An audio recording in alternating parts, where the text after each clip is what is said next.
कहानी का ये छठा भाग देखने से पहले इसके पहले पांचों भाग अवश्य देखें। अभिमन्यु परिणीता के अकेले जाने का सुनकर घबरा गया था। परिणीता का वहां जाना जरूरी था, पर वो कैसे भी परिणीता को अकेले जाने नहीं दे सकता था। जब से अमीषा के साथ वो हादसा हुआ, तब से अभिमन्यु डरने लगा था। वो समझ चुका था कि उसे क्या करना है।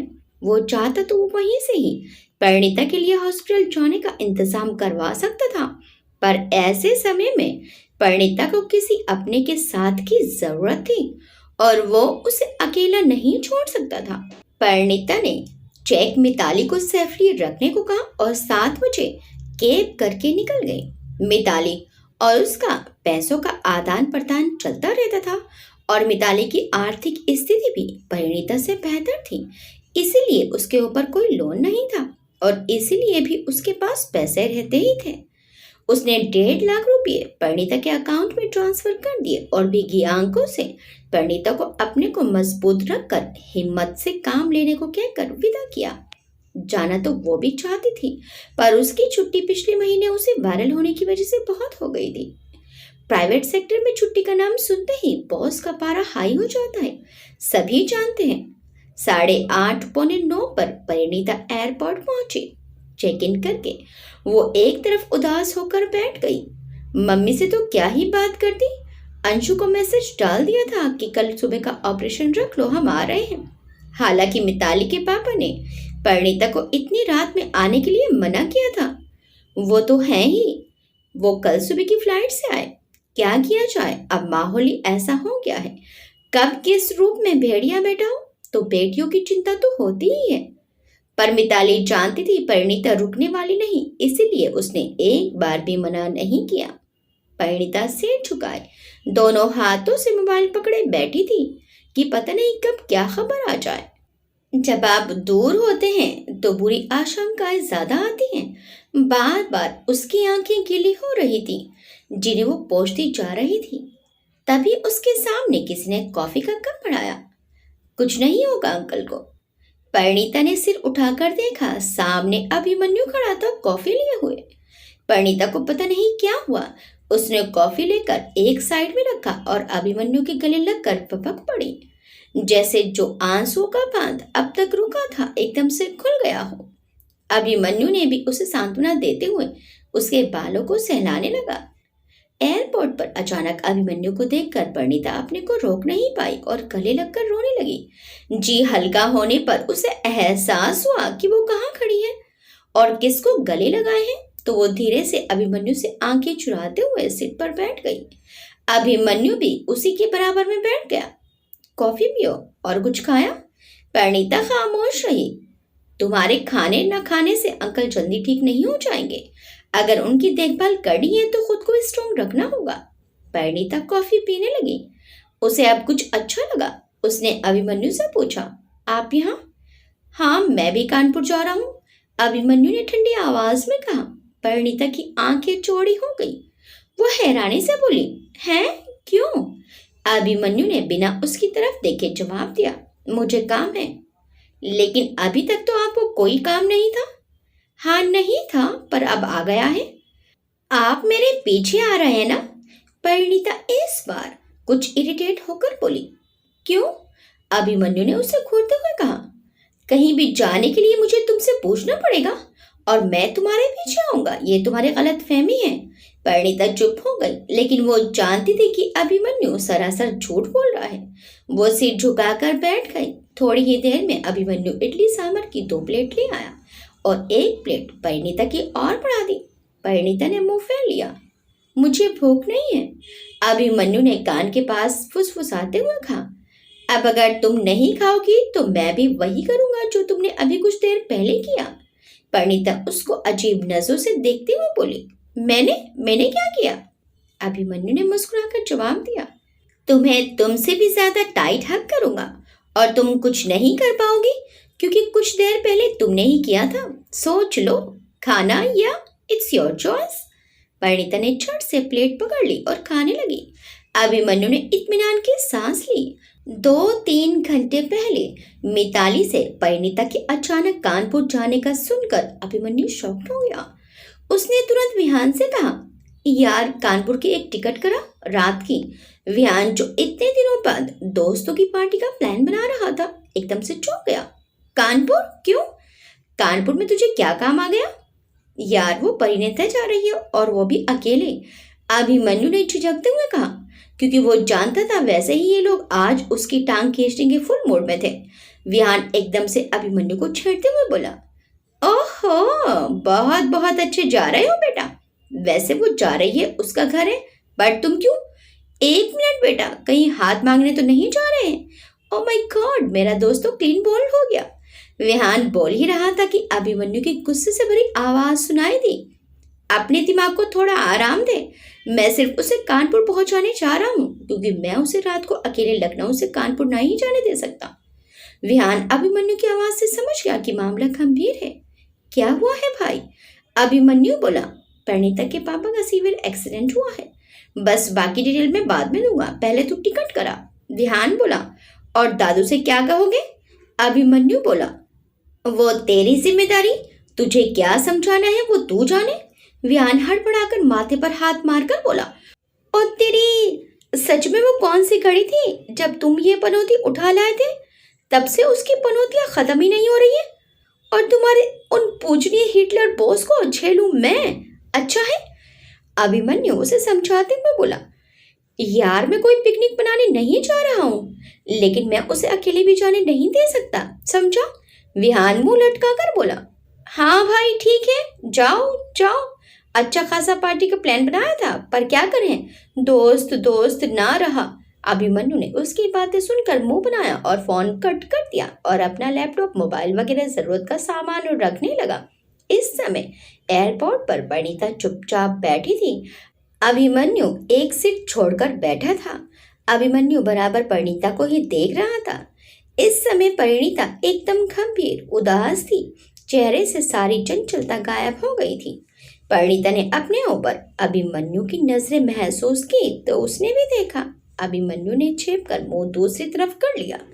परिणीता मुस्कुरा उठी। उसे जैसे अभिमन्यु का साथ मिलने से एक मजबूत संबल मिल गया था। फ्लाइट की घोषणा होते ही दोनों उठ खड़े हो गए। अभिमन्यु ने अपने लैपटॉप बैग को कंधे पर डाला और परिणीता का सूटकेस हाथ में पकड़ लिया। चलो, और परिणीता चुपचाप उसके पीछे चल पड़ी। रात 11 बजे अभिमन्यु के घर पर दादू ड्राइंग रूम में आदतन टहल रहे थे। फिर उन्होंने अभिमन्यु को फोन लगाया, जो कि नहीं मिला। तब विहान को मिलाया। विहान पहले से ही तैयारी कर चुका था। हाँ दादू, दादू सख्त आवाज में बोले। वो साहबजादे कहाँ हैं? दादू, वो हम लोग एक फ्रेंड की बर्थडे मनाने आए हैं, थोड़ा शहर के बाहर है। दादू बोले, अच्छा, लेकिन अभिमन्यु ने तो कुछ नहीं बताया। विहान बात बनाते हुए बोला, भूल गया होगा, उसने काफी पहले ही कह रखा था। दादू भी पूरी इंक्वायरी करने के मूड में थे। लेकिन ये कौन सा नया दोस्त पैदा हो गया, क्योंकि तुम चारों में से तो किसी का नहीं है। विहान हड़बड़ाकर बोला, वो दादू तरन का कजिन है, हम लोग का दोस्त बन गया, उसने इनवाइट किया था। दादू बोले, अच्छा अच्छा, तो फिर? विहान बोला, अब दादू पार्टी तो अभी शुरू हुई है, और फिर हम लोग हैं भी शहर के बाहर तो। दादू विहान की बात सुनकर बोले, ठीक है, उससे कह देना सुबह आ जाए, गधा, वरना उसकी दादी मेरी जान ले लेगी। जी दादू, गुड नाइट, कहकर विहान ने दिल पर हाथ रखकर फोन रख दिया। बच गए। विहान बाबा ने बियर मुंह से लगाते हुए तरुण और वंश की तरफ देखा। हाँ बे, तू तो बच गया, पर मुझे फंसा दिया, तरुण ने आंखें तरेरते हुए कहा। एक साहब गए हैं अपनी लेला के पीछे और एक साहब मुझे बकरा बना रहे हैं, कभी दादू ने पूछ लिया तो? Chill bro. विहान को हल्का सुरूर आ गया था। तुम्हारा कजिन विदेश से आया था और वापस चला गया, और वंश को ताली देकर हंसने लगा। सबके सब ऐसे ही मिले हैं, मेरी तो कोई सुनता ही नहीं, तरुण ने मुंह बनाकर कहा। तो वंश और विहान ने उसे दोनों तरफ से दबा लिया। अरे यार, जितनी भी सेटिंग होती है, यह लड़की लड़का भगाकर शादी कराने का काम यार लोग ही करते हैं। वैसे भी हमारे यार की जिंदगी झंड है, अब कुछ अच्छा होने जा रहा है तो हम उसे और अच्छा बनाएंगे। हाँ यार, कहकर तरुण भी उन दोनों से लिपट गया। इधर फ्लाइट में बैठते ही अभिमन्यु के फोन पर मिताली का मैसेज आया। प्लीज उसका ख्याल रखिएगा। मिताली को पता था कि अभिमन्यु परिणीता के साथ ही जा रहा है। क्यों, ये तो वो भी नहीं जानती थी, पर उसके दिल में अभिमन्यु के लिए सम्मान जरूर आ गया था। डोंट वरी, मैं हूँ उसके साथ, अभिमन्यु ने रिप्लाई किया। मिताली ने भी जवाब दिया, थैंक यू। फ्लाइट में दोनों की अलग सीट थी, जिसे अभिमन्यु ने रिक्वेस्ट करके पास में करवा लिया था। इस वक्त वो परिणीता को बिल्कुल भी अकेला नहीं छोड़ना चाहता था। नवंबर की हल्की हल्की ठंड हो रही थी। फ्लाइट में परिणीता खिड़की के पास थी। उसके बाद अभिमन्यु। फ्लाइट के ऊपर उठते ही परिणीता अभिमन्यु के कंधे पर सर रखकर सो गई। ठंड की वजह से वो अपने दोनों हाथों को मोड़े थी।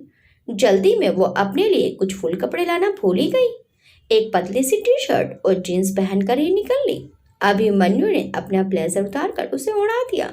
गर्माहट मिली तो वो और अभिमन्यु के करीब आ गई। परिणीता की सांसें अभिमन्यु को अपनी गर्दन पर महसूस हो रही थी। उसने झुककर परिणीता के बालों में एक हल्की सी किस की और पीछे से टिका दिया। लखनऊ पहुंचने का अनाउंसमेंट होते ही अभिमन्यु ने परिणीता को हल्का सा हिलाया। उठो, लखनऊ आ गया। परिणीता जो गहरी नींद में थी बोली, प्लीज थोड़ा और सोने दो ना।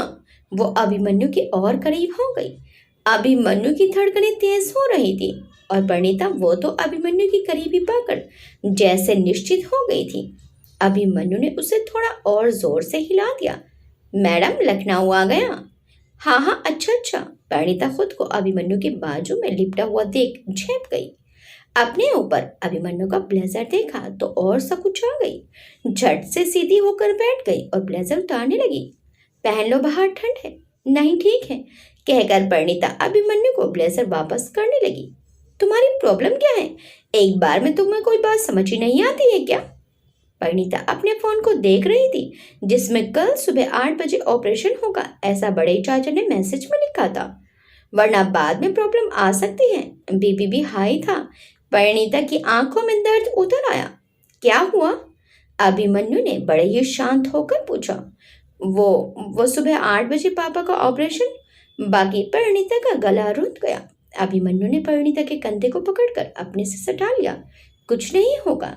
परिणीता को इस समय अभिमन्यु के ऊपर गुस्सा नहीं आया। वो खामोश रही। लैंड होते ही वो दोनों तेजी से अपने सामान के साथ बाहर निकल गए।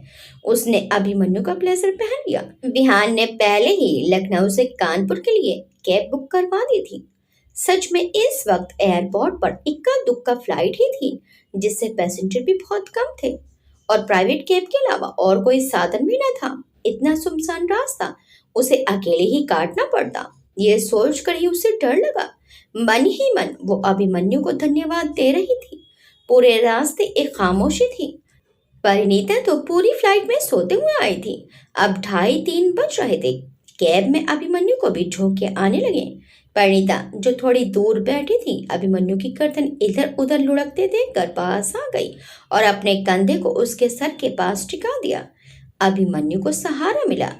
तब तो वो और भी परिणीता के करीब आकर सो गया। परिणीता ने अभी भी अभिमन्यु का ब्लेजर पहना था। कार में अंधेरा था। धचके लगने से हर बार अभिमन्यु का चेहरा परिणीता के चेहरे से टकरा जाता और परिणीता सिहर उठती।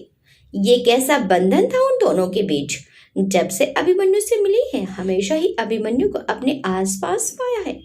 उसने अभिमन्यु के माथे पर आए हुए बालों को हटाया और उसके गाल को हौले से छू लिया। नींद में भी अभिमन्यु मुस्कुरा उठा। आखिर जब कानपुर आने लगा, तब परिणीता ने धीरे से अभिमन्यु को अपने से अलग किया और हिलाकर पूछा, आप किधर जाएंगे? अभिमन्यु नींद में ही बोला, अस्पताल। ये सुनकर परिणीता हैरान हो गई। हैं? क्या सच में इनका भी कोई रिश्तेदार कानपुर में अस्पताल में है? परिणीता ने जोर से हिलाया। कानपुर आ गए सर जी, कहाँ जाना है? ड्राइवर जो परिणीता की आवाज सुन रहा था, मैडम, सर जी ने अस्पताल के लिए गाड़ी बुक की थी, आपको कहाँ जाना है?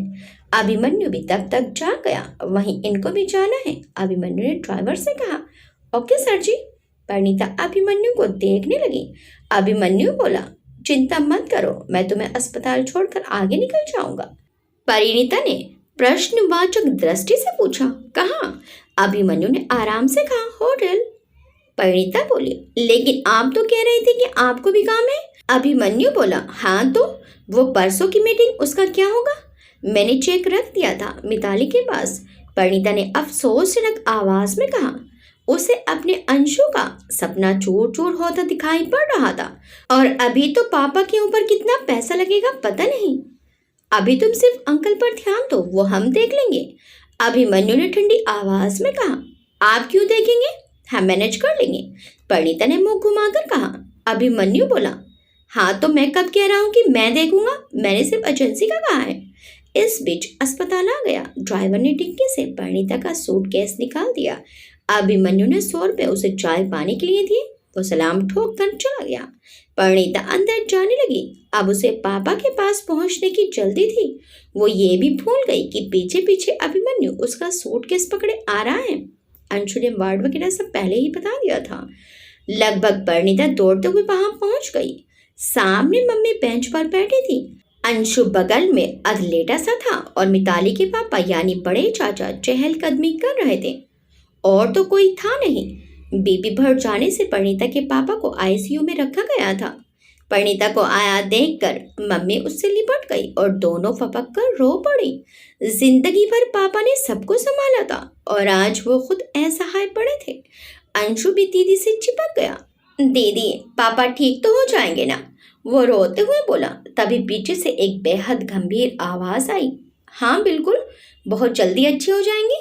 अंशु और मम्मी ने घूम कर देखा तो सामने सूटकेस हाथों में पकड़े एक बेहद स्मार्ट नौजवान को देखकर आश्चर्यचकित हो गए। परिणीता को भी एहसास हुआ कि अभिमन्यु उसके पीछे ही आ गया। आप कौन हो? अंशु ने आंखें पोंछते हुए कहा। मम्मी भी बोली, हाँ बेटा, आप कौन है? अभिमन्यु कुछ बोलता इससे पहले ही परिणीता बोल पड़ी। मम्मी, ये हमारे साथ आए हैं, हमें इन्हीं की कंपनी के लिए मॉडलिंग वाला काम करना है। इनका भी काम था कानपुर में, इसलिए हम साथ ही आ गए।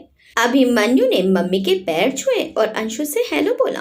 तब तक बड़े चाचा भी आ गए। अभिमन्यु ने उनके भी पैर छू लिए। तुमने बहुत अच्छा किया बेटा जो परिणीता के साथ आ गए, वरना मुझे बहुत चिंता लगी थी कि इतनी रात में परिणीता अकेले लखनऊ से कानपुर कैसे आएगी। परिणीता और मम्मी बैठकर बातें करने लगी।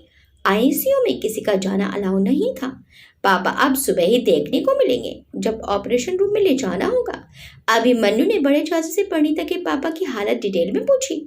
हड्डी तो एक ही जगह की टूटी थी, पर और भी काफी चोटें आई थी। कई जगह के लिगामेंट रप्चर हुए थे और एक दो जगह कुछ टांके भी लगे थे। अभिमन्यु महसूस कर रहा था कि परिणीता उसकी उपस्थिति में असहज महसूस कर रही है। उसने चलने का उपक्रम करते हुए कहा, आंटी हम चलते हैं, हमारा फ़ोन नंबर परिणीता के पास है, अभी हम यहीं पर हैं, कुछ भी ज़रूरी हो तो बेझिझक आप कहिएगा। पर इतनी रात में आप कहाँ जाओगे बेटा? मम्मी बोली। पास में ही होटल है, मैं वहीं रुक जाऊंगा, सुबह फिर मैं आऊँगा। ठीक है बेटा। परिणीता भी पास में आ गई। साथ में चलते हुए धीरे से बोली, हम जानते हैं आपका यहाँ कोई काम नहीं, आप झूठ बोल रहे हैं। आप क्यों आए? तुम क्यों आई थी मेरे पीछे अस्पताल में? फिर क्यों मेरे घर आई? और ज्यादा चपट चपट ना करो, वरना तुम्हारे बहुत से सीक्रेट है हमारे पास, समझी? मैं तो आपके साथ ही थी, इसलिए पीछे आई और फिर आपकी बहन के कहने पर घर गई, पर आप तो जबरदस्ती आए हैं और ऊपर से ब्लैकमेल भी कर रहे हैं। परिणीता ने बुरा सा मुंह बनाकर कहा। तो अभिमन्यु को हंसी आ गई। लड़ने का एक भी मौका नहीं छोड़ती तुम। और जैसे आप तो गुलाब के फूल बरसाते हैं। अभिमन्यु के मुंह से निकल गया। मन तो यही है। परिणीता आंखें चौड़ी करके देखने लगी। क्या? अभिमन्यु हड़बड़ाकर बोला, मेरा मतलब है, खैर छोड़ो, मैंने एक प्लान सोचा है, कल आकर बताता हूँ, जिसमें हम सबके लिए अच्छा हो जाए। मैंने तुम्हारे अकाउंट में फोन पे के द्वारा 3 लाख जमा करा दिया है, अगर और ज़रूरत हो तो बताना। आपने क्यों किया? अपने घर की प्रॉब्लम हम खुद सुलझा लेते।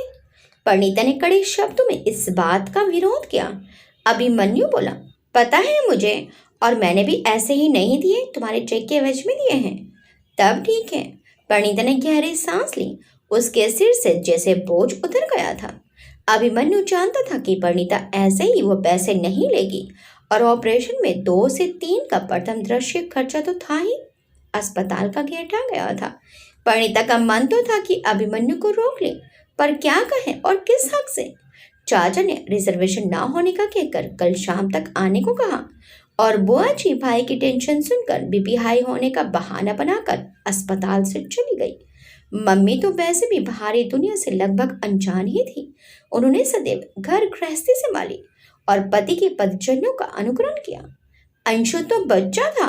बेचारे बड़े चाचा ही सुबह से सारी भाग दौड़ कर रहे थे। उनके चेहरे पर थकान स्पष्ट दिखाई दे रही थी। अचानक ही अभिमन्यु ने परिणीता की ओर घूमकर कहा, दोस्त बनोगी मेरी? परिणीता उसके बढ़े हुए हाथ की ओर देखती रही। उसे समझ ही नहीं आया क्या कहे। अभिमन्यु ने उसे ऐसे देखा तो अपना हाथ वापस खींच लिया। तब परिणीता को लगा कि कुछ गलत है। उसने आगे बढ़कर अभिमन्यु को गले से लगा लिया। अच्छे दोस्त गले मिलते हैं, फॉर्मेलिटी में हाथ थोड़े मिलाते हैं। तो ठीक है, अभिमन्यु ने परिणीता को अलग करते हुए कहा, मैं सुबह आऊंगा और मैं जो कहूँ उस पर सोचना। इतना भी नहीं जानते, दोस्तों को जरूरत के समय अकेला नहीं छोड़ते।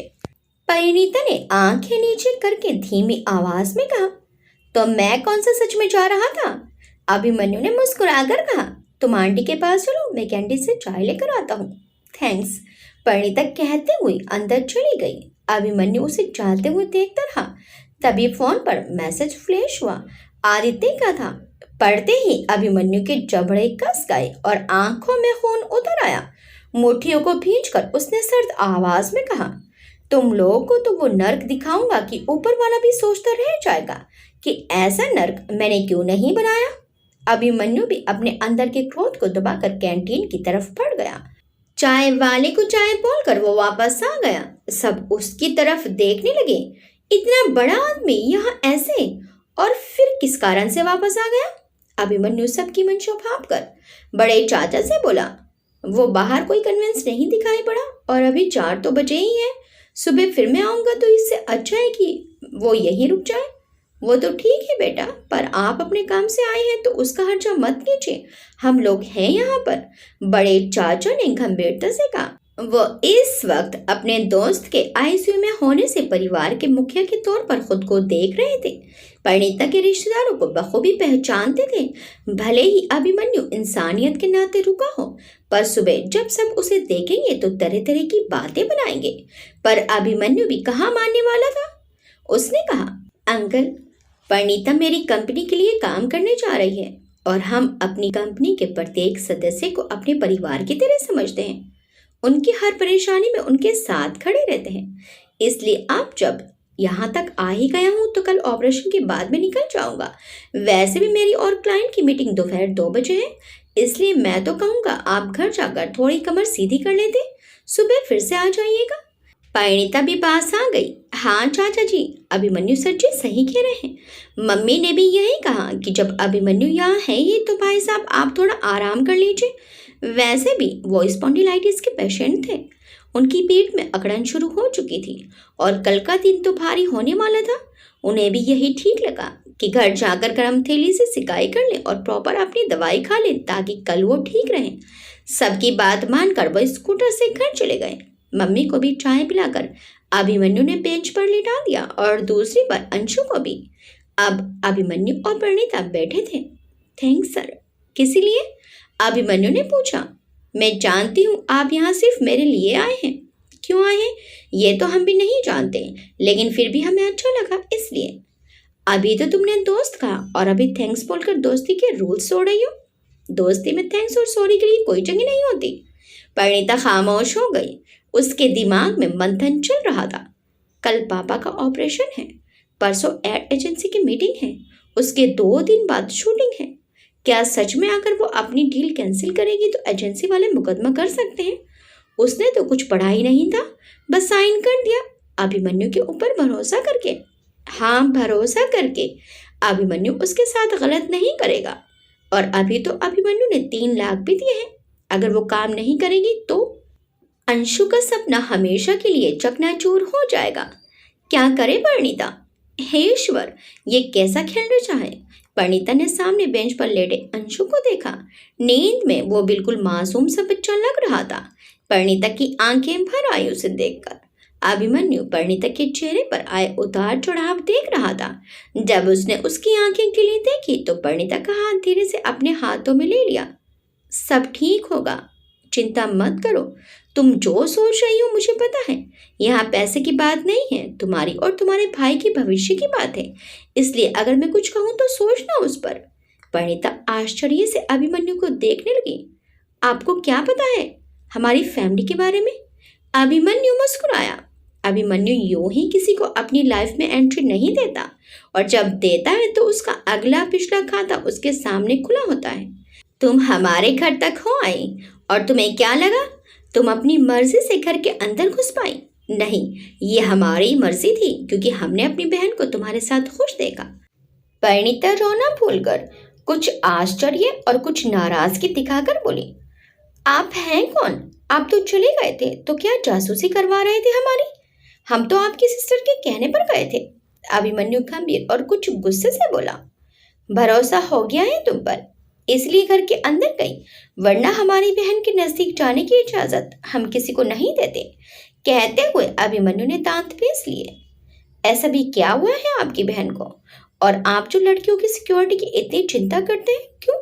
परिणीता के अंदर अभिमन्यु के बारे में जानने की उत्सुकता जाग रही थी। अभिमन्यु ने बातों को घुमाते हुए कहा, अभी तुम सिर्फ अपनी और अपनी फैमिली को देखो बस। कहकर अभिमन्यु फोन में आदित्य के भेजे 2 नामों को देखने लगा, नयन सिंह और परम सिंह। ओल्ड मद्रास रोड पर उनका बंगला बना था और बेंगलोर के लगभग हर इलाके में उनके रेस्टोरेंट थे। आ रहा हूं मैं, अभिमन्यु ने मन ही मन कहा। सुबह 5 बजे से ही परिणीता के पापा को ऑपरेशन के लिए तैयार किया जाने लगा। गहमा गहमी बढ़ते देखकर मम्मी और अंशु भी उठ गए।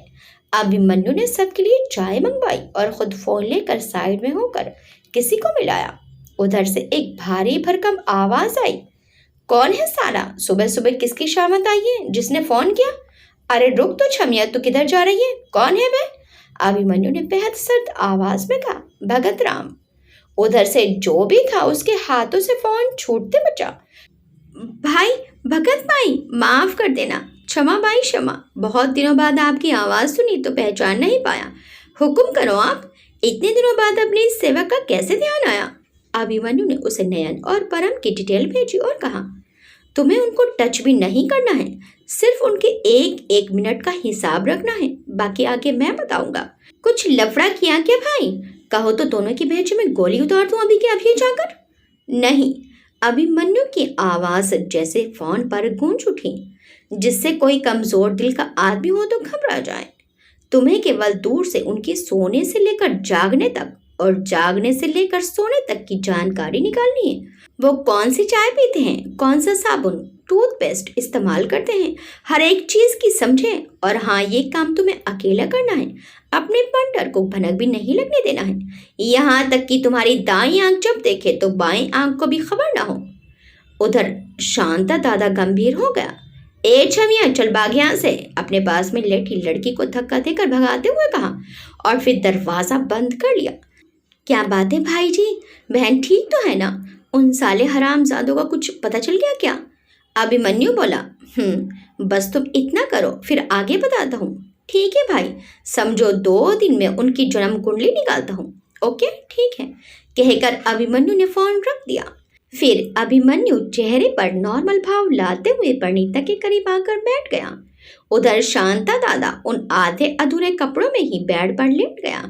उसे 2 साल पहले की वो भयानक बरसात की रात याद आ गई, जब अभिमन्यु ने निमिषा को बेंगलोर के अस्पताल में शिफ्ट करवाया ही था। उसकी हालत बेहद गंभीर थी और अभिमन्यु अपने होश में ना होकर अर्धविक्षिप्त जैसी हालत में था। ऐसे में बाहर हो रही भयंकर बारिश और अपने दिल में उठते तूफान को सह नहीं पाया, तो आधी रात में अस्पताल में विहान दादू तरुण सबको छोड़कर अकेले ही कार निकालकर बेंगलोर से केरल जाने वाले रास्ते पर निकल पड़ा। थोड़ी ही देर में शहर छूट गए और पहाड़ी और जंगल से भरा रास्ता शुरू हो गया। अचानक ही कोई आदमी लड़खड़ाते हुए उसकी कार की आगे गिर गया। वो तो सही समय पर अभिमन्यु ने ब्रेक लगाया, नहीं तो जाने क्या होता। दूर पीछे उसे 2-3 आदमियों के भागने की आवाज सुनाई पड़ रही थी, जो भद्दी भद्दी गालियां बकते हुए इधर ही आ रहे थे। अभिमन्यु संभावित खतरे को भांपकर अपनी लाइसेंसी रिवॉल्वर निकालकर नीचे उतरा और उस आदमी के पास गया। वो लहूलुहान था और बेहोश था। अभिमन्यु ने उसे उठाकर गाड़ी में डाला। तब तक वो 3 आदमी पास आ चुके थे। अभिमन्यु वैसे ही दिमाग में नहीं था। उन पुलिस वालों को अपनी ओर बढ़ता देखकर उसने उनके पैरों पर गोली चला दी। आगे मत बढ़ना, वो क्रिमिनल है, तुम बीच में मत आओ। अंधेरे और तूफानी बारिश में केवल हेडलाइट ही चल रही थी तो सिर्फ आवाज ही गूंज रही थी। अभिमन्यु ने एक और गोली जमीन पर चलाई और कार में बैठते बोला, खबरदार, जो पीछे आए सबको मार दूंगा। कहते हुए उसने फुल स्पीड में कार भगा दी। उन तीनों की टॉर्च कहीं गिर गई थी। वो ना तो अभिमन्यु का चेहरा देख पाए और ना ही कार।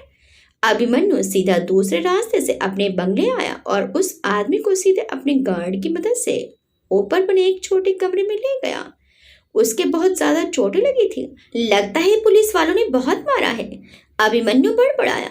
चूंकि गार्ड जानते थे कि अभिमन्यु बाबा कभी भी रात में ऐसे किसी को भी उठाकर ले आते हैं, दादू को बिना बताए और उसकी मलहम पट्टी करके भेज देते हैं, इसलिए वे अभिमन्यु की सहायता में जुट गए। तब अभिमन्यु ये नहीं जानता था कि जिसे वो पुलिस वालों से बचाकर लाए वो केरल क्षेत्र का एक नामी सुपारी किलर है। अभिमन्यु गार्ड को आवश्यक निर्देश देकर अस्पताल चला गया। सुबह जब वो वापस आया तब तक उसे होश आ गया था। अपने आप को किसी रूम में देखकर वो हैरानी से अभिमन्यु को देखने लगा। चिंता मत करो, तुम यहाँ सेफ हो। तुम मेरी गाड़ी के आगे आकर बेहोश हो गए थे और पुलिस तुम्हारे पीछे थी। अपराध जगत के भी अपने उसूल होते हैं। भले ही वो दूसरों की जान बेरहमी से लेने वाला था, पर खुद की जान बचाने वाले को ईश्वर मान लिया। उठने की कोशिश करते हुए बोला, भाई, आपने जान बचाई, मैं आपका हमेशा कर्जदार रहूंगा, पर मुझे जाने दीजिए। मेरी जगह आप जैसे भले लोगों के बीच में नहीं। ठीक है, पर पहले जाने के काबिल तो हो जाओ। अभिमन्यु ने उसके आगे ऑमलेट और गर्म दूध का गिलास बढ़ाते हुए खा, फिर फर्स्ट एड वाली दवाइयां बढ़ाते हुए खा। साथ में इन्हें भी खा लो। जहां तक मैं समझ पाया तुम पुलिस से बचकर भाग रहे थे, इसलिए मैं तुम्हें डॉक्टर को नहीं दिखा सकता, इसलिए आज रात में निकल जाना। लेकिन आप मेरे बारे में बिना जाने मेरी सहायता कर रहे हैं। 1 मिनट, वो अभिमन्यु का चेहरा बड़े ही ध्यान से देखता हुआ बोला, आप वही हो ना जिसकी बहन के साथ? अभिमन्यु ने उसका गला पकड़ लिया। खबरदार, जो अपनी जुबान से मेरी बहन का नाम लिया, अभी तेरा गला दबा दूंगा। फिर उसे पीछे झटक दिया। पहले तो वो गिर पड़ा, फिर उठकर अपने गले को सहलाने लगा। उसकी आंखों में आंसू आ गए। साहब, हम क्रिमिनल जरूर हैं, पर इतना गंदा काम कभी नहीं करते। और तो क्या, हम बहुत इज्जत करते हैं। हमने वो टीवी में न्यूज देखी थी, उसे मैं आपको देखा था। साहब, हम सबने मिलकर बहुत गालियां बकी थी उन हरामजादों को। साहब, आप बस हुक्म करो। आज तक पैसों के लिए सुपारी लेता था, आज आपकी बहन के लिए फ्री में उनको ठोकेगा। अभिमन्यु ने दांत पीसते हुए कहा, पता होता तो वो जहन्नुम में होते। कोई नहीं साहब, आप मेरा फोन नंबर लिख लो। कभी भी लगे कि मैं आपके कुछ काम आ सकता हूँ, बड़ा भाई समझकर फोन करिएगा। तब जब शांता दादा ने उसका नाम सेव किया था तो भगत भाई के नाम से किया था। अभिमन्यु को भी हंसी आ गई थी। भगत भाई, ये कैसा नाम है? अब साहब, आप जैसे इज्जतदार लोगों का नाम सही नहीं रख सकता ना। ठीक है, रात में निकल जाना। आज 2 साल बाद अभिमन्यु का फोन आने पर शांता दादा बड़ा ही खुश हुआ। अब देखना साहब, उनको कैसे अंटी में लेता हूँ, कहकर वो कपड़े पहनने लगा और बाहर आकर बाइक की चाबी उठा ली। सामने उसका चेला माइकल खड़ा था। सुबह सुबह कहाँ जा रहे हो भाई? कुछ नहीं, जरूरी काम से बेंगलोर जा रहा मैं। और फिलहाल तुम लोग आराम करना, जब तक मैं फोन ना करूं तब तक कोई नया काम मत लेना। सबके अकाउंट में पैसे डाल दूंगा, मौज मस्ती करना। पर भाई, अकेले आप? मैं भी चलूं साथ में? नहीं, उसकी जरूरत नहीं, अपने पर्सनल काम से जा रहा मैं। जरूरत होगी तो बताऊंगा। Okay boss. शांता दादा बाहर निकल आया और बाइक बेंगलोर की तरफ दौड़ा दी। सुबह 6 बजे परिणीता की बुआ साड़ी का पल्लू मुंह में दबाए भैया भैया कहती आईसीयू के सामने आ गई। सब वहीं खड़े थे क्योंकि यहीं से निकलकर उन्हें ऑपरेशन रूम में ले जाया जाएगा।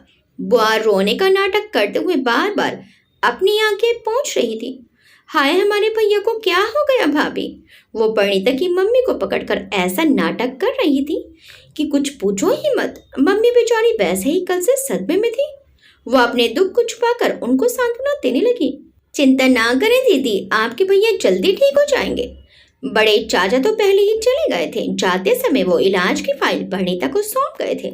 अभिमन्यु और परिणीता वही फाइल लेकर मौजूद सीनियर डॉक्टर से डिस्कशन करने गए थे।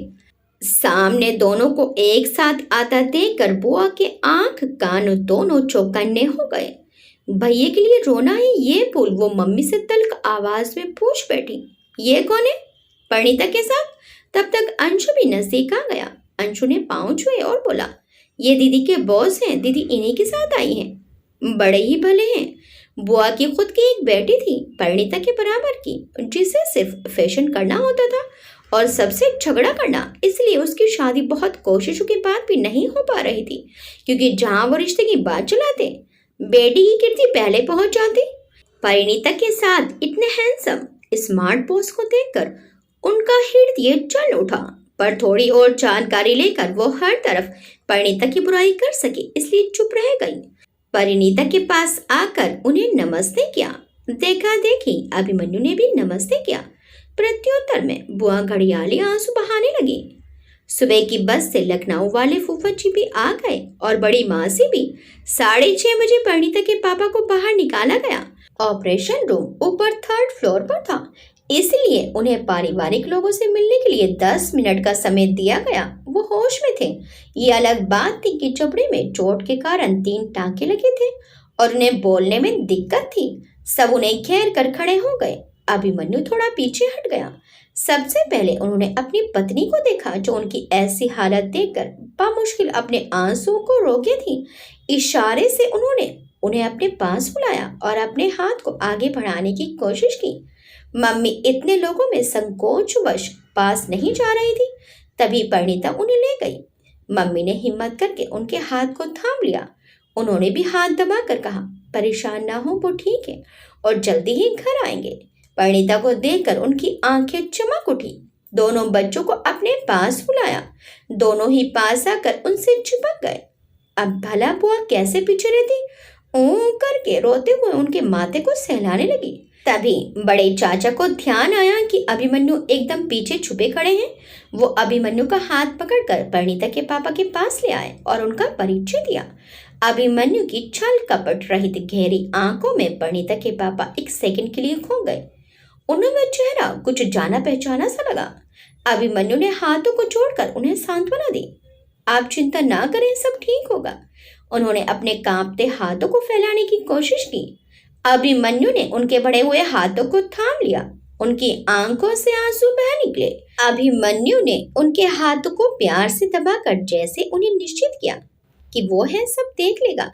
तभी वार्ड बॉय उन्हें अंदर ले गया। नर्सेज और अंदर बैठे लोग ऑपरेशन के पहले होने वाली तैयारी करने लगे। 7:30 बजे सीनियर सर्जन आ गए। तभी सब जिन्हें पैसा जमा ना करना पड़े वो थोड़ा दूर खड़े थे।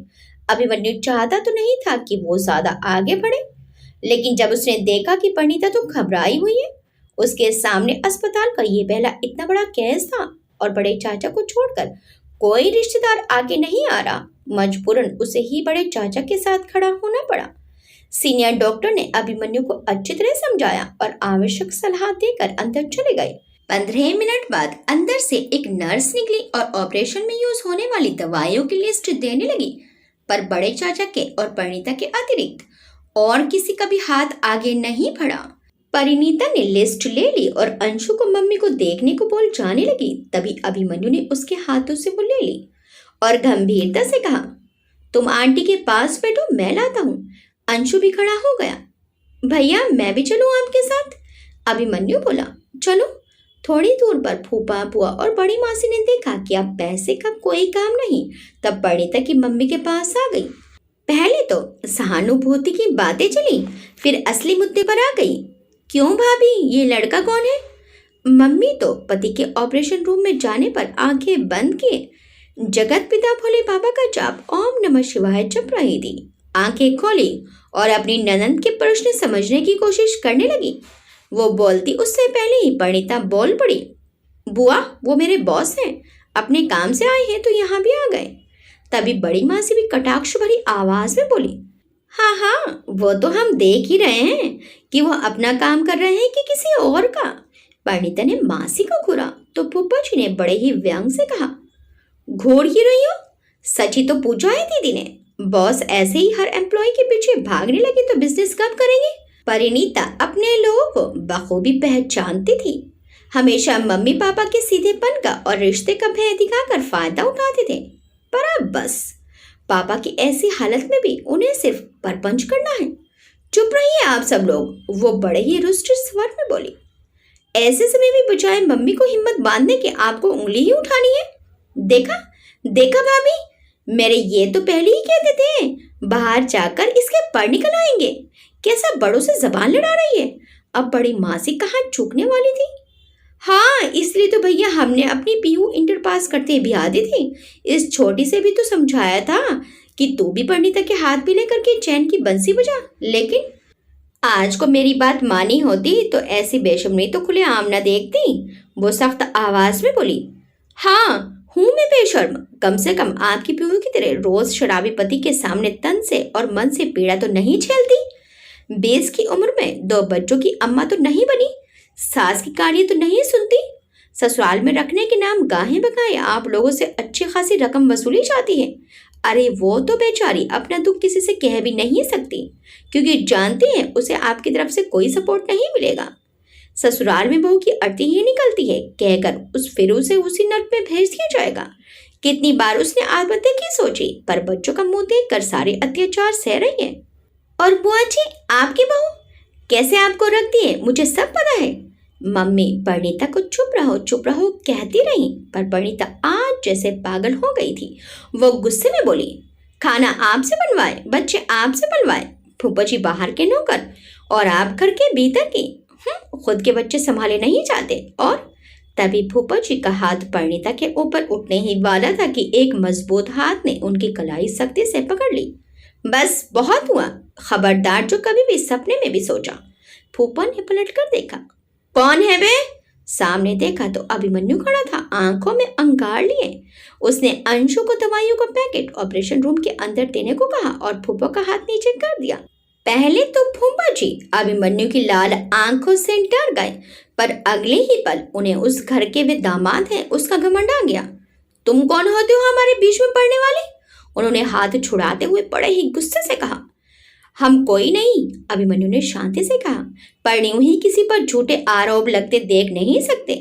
मम्मी और अंशु जो अभी तक चुप ही थे वो बोले, शांत हो जाओ बेटा। बुआ जी धीरे ही सही कड़वा होकर बोली, देख लिया भाभी, बाहर रहकर क्या गुल खिला रही है तुम्हारी लाडली। और अब तो तमीज भी भूल गई बड़ों से बात करने की। भूल गई कि लड़कियों को अपनी मर्यादा में रहना चाहिए। आखिर संबंध क्या है इसका इस लड़के के साथ? थोड़े दिन मौज उड़ाकर फेंक देगा, तब पता चलेगा। कोई धोचू भी नहीं पूछेगा तुम्हारी लड़की को, बिठाए रखना जिंदगी भर अपनी छाती पर। मेरे भैया भी यहाँ होते तो अपनी बहन बहनोई का ऐसे अपमान न सहते, कहकर साड़ी का पल्लू मुंह में देकर आंसू बहाने लगी। मम्मी सब जानते हुए भी परिणीता से बोली, परिणीता फूफा जी से क्षमा मांगो। नहीं मम्मी, इन्होंने सर्जिकली बहुत बुरा बोला है। अंशु तब तक अभिमन्यु को तोड़ ले गया था, इसलिए अभिमन्यु बुआ के द्वारा अपने लिए कही गई बात सुन नहीं पाया। परिणीता की आंखों में आंसू आ गए। बड़े चाचा वहां नहीं थे, वो सबके लिए चाय नाश्ता लाने घर चले गए थे। उन्हें अभिमन्यु के ऊपर ही एक नजर में भरोसा हो गया था। मैंने कहा ना माफी मांगो बुआ फूफा से, मम्मी कठोरता से बोली। परिणीता ने हाथ जोड़कर माफी मांगी और कुछ दूर अकेले बेंच पर जाकर बैठ गई। इन सब में आधा घंटा हो गया था। ठीक 8 पर सुई जाते ही ऑपरेशन शुरू हो गया। तब तक बड़े चाचा नाश्ता भी ले आए। मम्मी को जबरदस्ती अभिमन्यु और परिणीता ने एक ब्रेड और चाय पिलाया, पर पंचू वाली मंडली तो सारा नाश्ता लेकर बाहर आराम से खुले में बैठ गई और खाने लगी। अंशु भी खाकर मम्मी के पास ही बैठ गया। परिणीता का गुस्सा अभी उतरा नहीं था, उसने मना कर दिया। बड़े चाचा परिणीता को अच्छे से जानते थे। उन्होंने बड़े ही प्यार से परिणीता के सर पर हाथ रखा। जाओ बेटा, अभिमन्यु के साथ थोड़ा बाहर टहल लो, मैं यहाँ खड़ा हूँ। अभिमन्यु ने भी कहा, चलो चाय पी लो चलकर। मम्मी ने भी जाने का इशारा किया और परिणीता को भी अभिमन्यु से माफी मांगनी थी अकेले में। वो उठकर चुपचाप अभिमन्यु के साथ बाहर आ गई। एक सुनसान जगह, सूरत में रैली खत्म होने का आज तीसरा दिन था। आदित्य चुनाव की तैयारी में दिन रात एक कर रहा था। सारे शहर के क्रिमिनल्स को शहर के बाहर भेजने की तैयारी थी और ये योजना इतनी गुपचुप तरीके से बनाई गई थी कि किसी को भी पता नहीं चल सकता था। तभी आदित्य के फोन पर फॉरेंसिक वाले का मैसेज आया। सर, वो जो परसों आपने डीएनए मैच कराने के लिए सैंपल दिया था वो मैच कर गया है। आश्चर्य है सर, 2 साल बाद उसकी बेल्ट पर पड़े आधे अधूरे फिंगरप्रिंट उस आदमी से मैच हो गए और उस वक्त के दौरान जो शरीर पर मिले घावों के ब्लड सैंपल लिए गए थे उनमें भी उसका डीएनए मैच कर रहा है। आगे क्या करना है आप नाम बताइए, गिरफ्तार कर लिया जाए। आदित्य की मोटियां भींच गई और आंखों में खून उतर आया। अभी नहीं बताऊंगा, पहले इसके और साथी पकड़े जाएंगे तब। ओके सर, ऐसे और विश। मेरा तो यही सौभाग्य है कि हमें आपके साथ काम करने को मिल रहा है। जय हिंद सर। जय हिंद, आदित्य शून्य में देखते हुए बोला। अब वो दोनों का भी कंफर्म हो जाए फिर आएगा तूफान उनकी जिंदगी में। इधर अभिमन्यु परिणीता को कैंटीन ले आया। ऑपरेशन में तकरीबन 2 घंटे लगने थे। अभिमन्यु ने चाय और ब्रेड टोस्ट का ऑर्डर दिया। चाय आई तो अभिमन्यु ने परिणीता की तरफ बढ़ा दी। परिणीता ने मुंह फेर लिया। उसे इतना गुस्सा आ रहा था फूफा जी और उन सब के ऊपर, और सबसे ज्यादा मम्मी के ऊपर, जो सब जानते हुए भी हमेशा परिणीता को ही दबाती है। गुस्सा हो? अभिमन्यु ने चाय की सिप लेकर कहा। परिणीता बोली, हाँ बहुत ज्यादा। अभिमन्यु ने पूछा, किस लिए? उनकी नॉनसेंस बातें और मम्मी हमेशा उनसे दब जाती हैं। तो क्या? अभिमन्यु ने कहा, वो तो बेचारी वही करती है जो उन्हें आंख खोलते ही सिखाया गया है, ससुराल वालों की इज्जत करना। परिणीता गुस्से में बोली, पर आज उन लोगों ने हद पार कर दी। अभिमन्यु चाय की सिप लेकर बोला, अच्छा ऐसा क्या कह दिया? उन्होंने मेरे साथ आपको गलत नजर से देखा। परिणीता की आंखों में फिर से आंसू आ गए।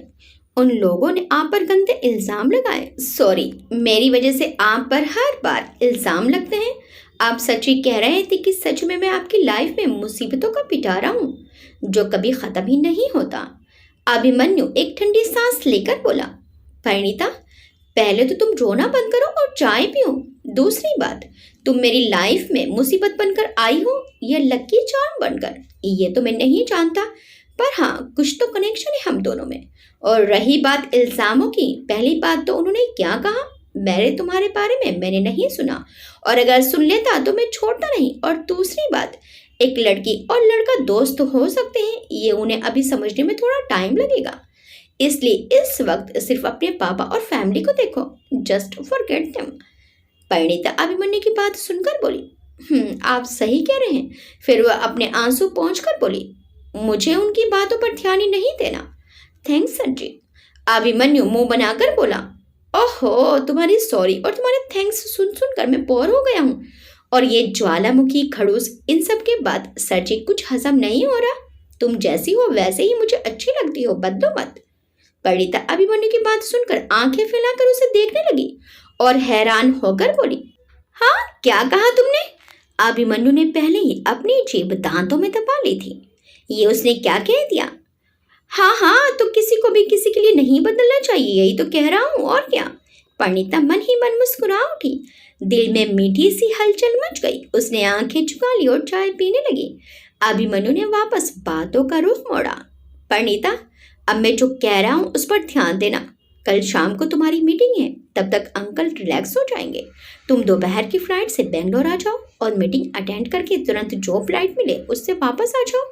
और रही बात ब्यूटी ट्रीटमेंट की, तुम उनसे क्या करवाना है बस वो समझ लेना। वो तुम यहाँ कानपुर में भी करवा सकती हो। आखिर यहाँ भी तो लैक्मे वगैरह एक से एक बढ़कर ब्यूटी पार्लर है। तुम्हारे पास भी तो 2 दिन का टाइम मिल जाएगा, और इस तरह तुम शूटिंग भी कानपुर आते जाते पूरी कर सकती हो। बल्कि मैं तो कहूँगा कि अस्पताल से सीधे उन्हें बेंगलोर ही क्यों ना ले चलो। अंशु और आंटी के साथ यहाँ कौन है जो तुम्हारे परिवार की केयर करेगा? कह तो अभिमन्यु सही रहा था। परिणीता सोच में पड़ गई। अभिमन्यु बोला, ज्यादा सोचो मत। अंशु का भी मेडिकल एंट्रेंस एग्जाम है, तो तुम अगर मेरे साथ काम नहीं भी करोगी तो नौकरी तो ज्वाइन करोगी ही, लेकिन फिर वो तुम्हारी इच्छा नहीं जरूरत होगी। पर इस तरह फ्लाइट से आने जाने में ही कितना खर्च हो जाएगा? परिणीता ने चिंता व्यक्त करते हुए कहा, वो तुम मुझ पर छोड़ दो। एजेंसी ने मुझसे मोटी रकम ली है, तुम्हारे आने जाने का टिकट उन्हीं की जिम्मेदारी होगी। चलो। परिणीता चाय का आखिरी घूंट पीकर गिलास रखते हुए बोली। अभिमन्यु भी उठकर खड़ा हो गया। दोनों लौट आए। बड़े चाचा भी बैठे थे। अंदर ऑपरेशन चल रहा था। चूंकि हड्डी कई जगह से टूटी थी, इसलिए उसे व्यवस्थित करके सपोर्ट के लिए रोड डालना थोड़ा कॉम्प्लिकेटेड तो था ही। तब तक भर पेट नाश्ता करके आए हुए बुआजी एंड पार्टी भी आ गए थे। 2-3 और भी लोकल रिश्तेदार और मोहल्ले के लोग भी थे। अभिमन्यु और परिणीता को यूं एक साथ आते देख सबकी नजरें एक साथ ही उन पर उठ गई और आंखों आंखों में इशारे होने लगे। परिणीता सबको इग्नोर करते हुए सीधे बड़े चाचा के पास गई। चाचा, हमें आपसे बात करनी है। हाँ बेटा बोलो। यहाँ नहीं। अच्छा चलो, सामने गेट तक चलता हूँ, उससे आगे नहीं, कभी भी डॉक्टर निकल सकते हैं। दोनों सामने ही बने कॉरिडोर के गेट तक आ गए। हाँ बोलो।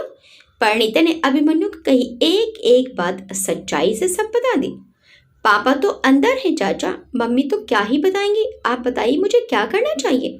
देखो बेटा, चाचा ने गंभीरता से कहा, तुम्हारे सामने ये लोग जब अस्पताल में इतना ड्रामा कर सकते हैं तो तुम्हारे जाने के बाद तुम्हारी मम्मी का तो जीना मुश्किल कर देंगे।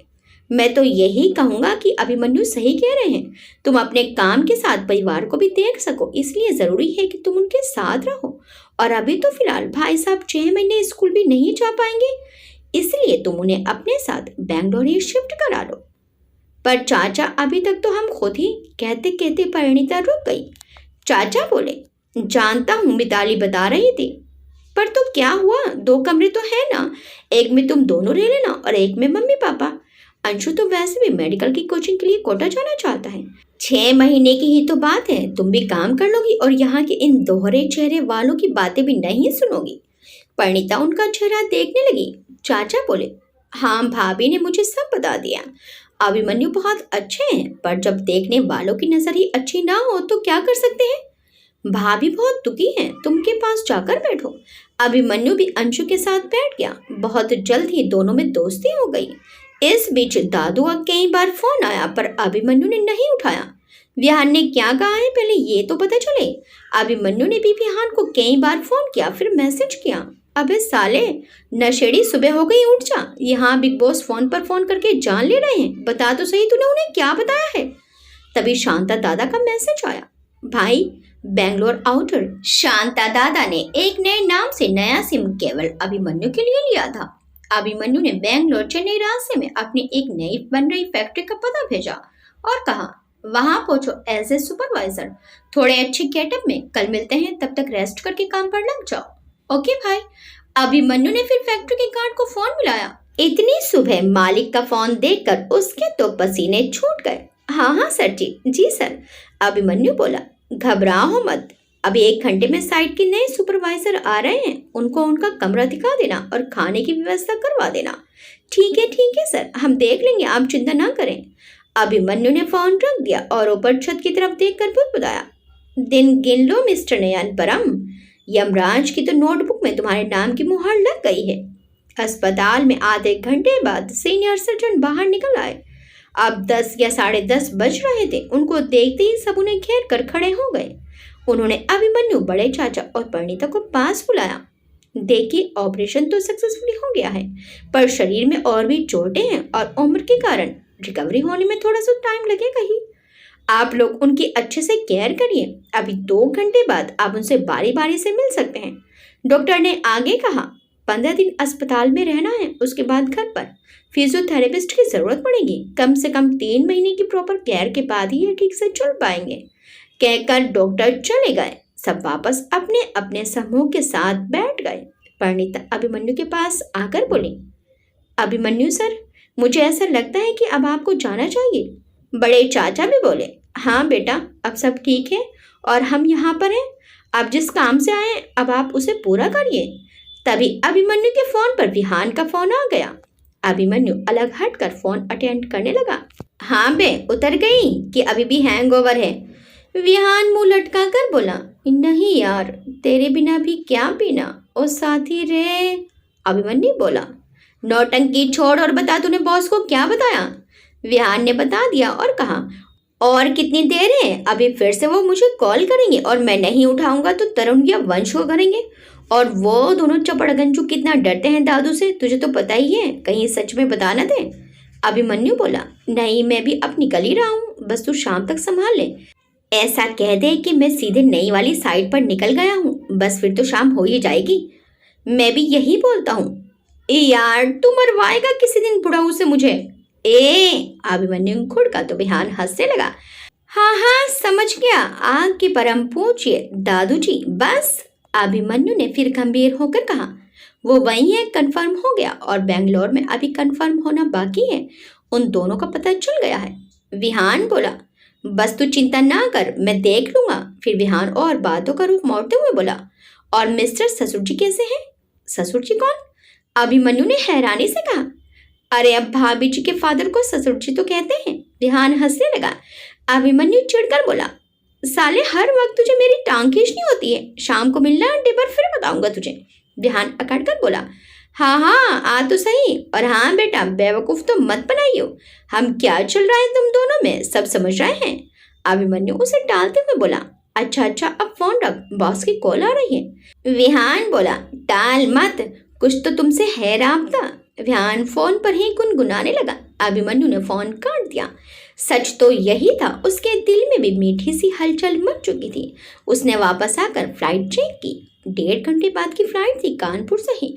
फटाफट उसने टिकट की और कैब भी बुक कर ली। 10 मिनट बाद की वो चाचा जी के पास आकर बोला, चाचा जी मैं निकलता हूँ। फिर उनके पैर छुए और मम्मी के भी पैर छूते हुए बोला, आंटी आप बिल्कुल चिंता मत करना, अंकल बहुत जल्द अच्छे हो जाएंगे, आप अपना ख्याल रखना।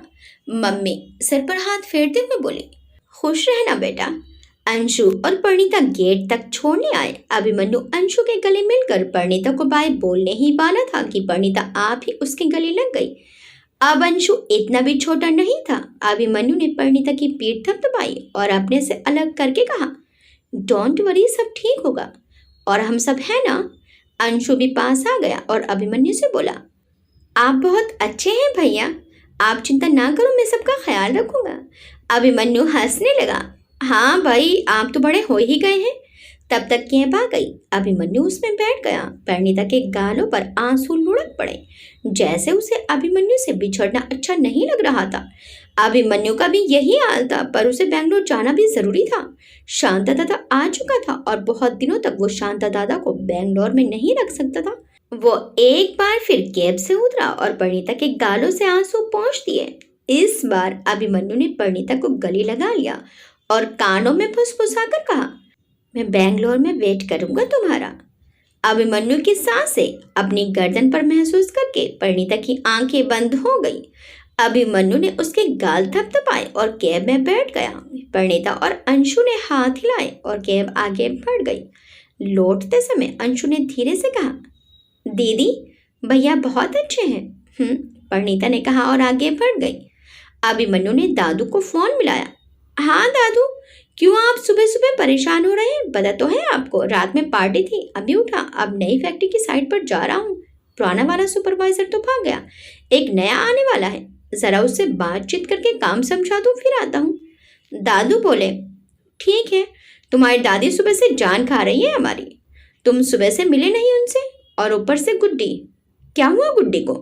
अभिमन्यु घबरा उठा। कुछ नहीं, बस वो जो लड़की, वो क्या नाम था, अरे जो मॉडल बन रही है। दादू अपने याददाश्त पर जोर देने लगे। अभिमन्यु ने कहा, परिणीता? हाँ हाँ वही, उसी की रट लगाए हैं सुबह से। अब मेरे पास तो उसका नंबर था नहीं तो मैं उसकी बात करवा देता उससे। ओह अच्छा अच्छा दादू, उसके पापा का सीवियर एक्सीडेंट हो गया है, अभिमन्यु ने उनको बताया। दादू चौंक गए। ओह अभिमन्यु, तुम उसी के साथ ही हो ना? जबकि दादू जानते थे कि परिणीता कानपुर से है। ये दादू ने इतनी सहजता से पूछा कि अभिमन्यु के मुंह से हाँ निकल गया।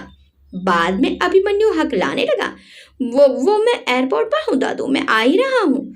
उधर दादू मन ही मन खुश होते हुए ऊपर से कठोरता दिखाकर बोले, बेंगलोर आओ, बात करनी है तुमसे, और तुम्हारे उस उल्लू के पट्टी की तो मैं अभी खबर लेता हूँ, जो मुझे कल रात से बेवकूफ बना रहा है। अरे नहीं दादू, सुनिए तो दादू दादू दादू, अभिमन्यु कहता रह गया, पर फोन कट चुका था। अभिमन्यु ने अपना सिर पीट लिया। लो बेटा, लग गई लंका। अब सीबीआई के सामने खड़ा होना पड़ेगा चलकर। फिर उसे विहान की याद आ गई। दादू उसका क्या हाल करेंगे, ये सोचकर ही उसे हंसी आ गई। आगे क्या होगा? अभिमन्यु नयन और परम के साथ क्या करने वाला है? अभिमन्यु निमेषा के गुनहगारों को क्या सजा देगा? क्या परिणीता वापस बेंगलोर जा पाएगी? दादू अब विहान का क्या हाल करेंगे? देखिए इस कहानी के अगले भाग में। आपको ये कहानी कैसी लगी हमें कमेंट्स करके जरूर बताइएगा। वीडियो अच्छी लगी तो वीडियो को लाइक शेयर सब्सक्राइब करना मत भूलिएगा। मिलते हैं इस कहानी के अगले भाग में। Till then bye bye.